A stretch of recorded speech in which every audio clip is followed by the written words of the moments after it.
have to close the fish. We're going to have to hire somebody to kill the shark. This shark? Swallow you whole.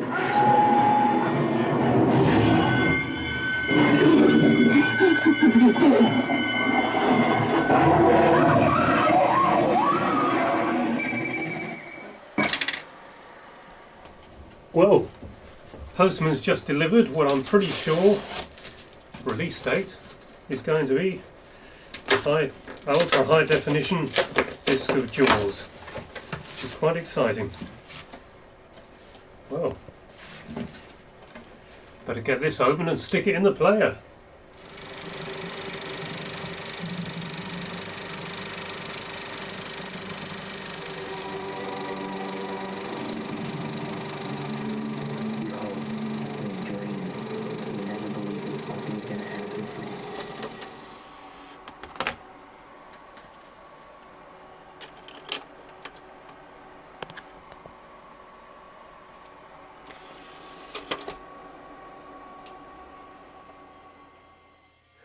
Well, there we are. We have just had a very special evening watching the new 4K UHD Blu-ray disc of Jaws.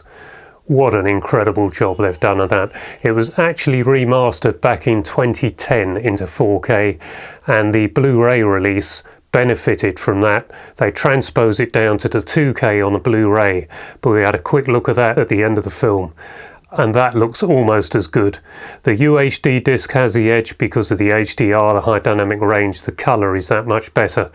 And I think that's best illustrated in the scene early on in the film where Martin Brody, Roy Scheider, gets on that car ferry, and the Mayor Vaughan, comes on in his gold car. And the gold car looks absolutely fantastic on the 4K disc. And it doesn't quite stand out so much on the Blu-ray. So if you want an indication of how much better this is, that's probably the scene to look at. Now, Jaws has a bit of a history on the home movie market. Back in around 1979-1980, two versions came out by Universal 8, previously known as Castle Films, who more people will have heard of, I'm sure. This was a 200-foot version which ran for 10 minutes 15 seconds. This was the best 200-foot cut down of a feature ever issued on Super 8. Really a fantastic job that was done on that. And then for those with deeper pockets, there was a 2x400-foot version. And this ran for about 32 minutes and included more of the iconic scenes from Jaws.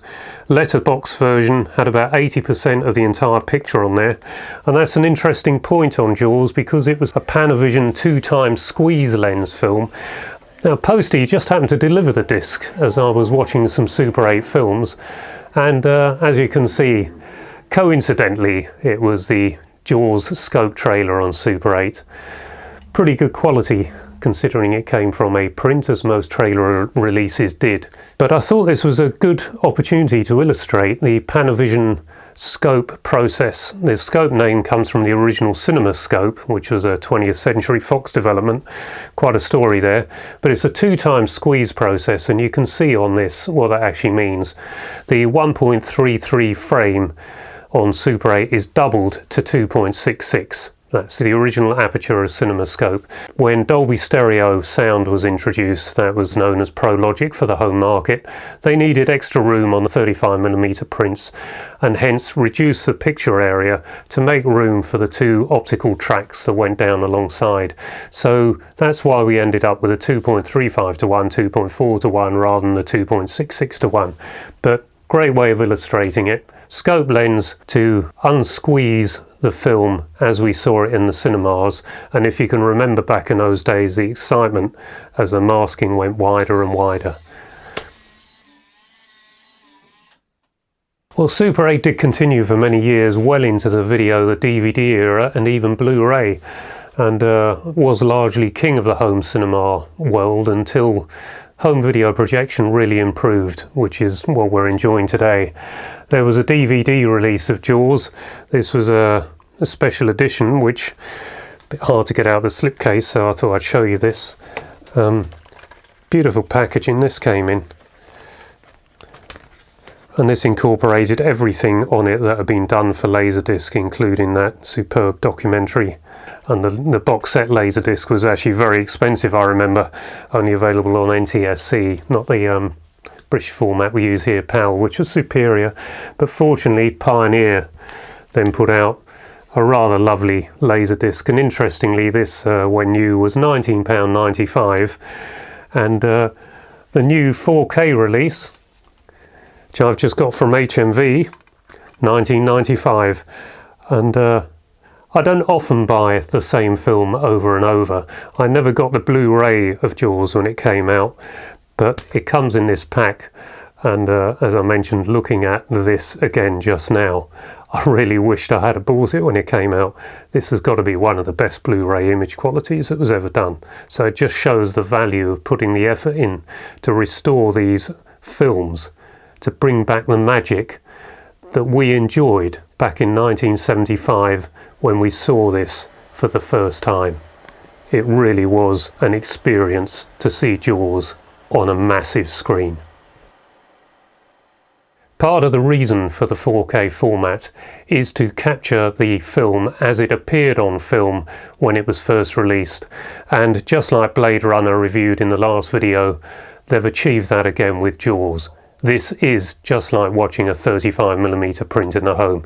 You can see everything in this, every minor detail. You can read tiny labels, and to see that film grain as it always should have appeared is an added benefit.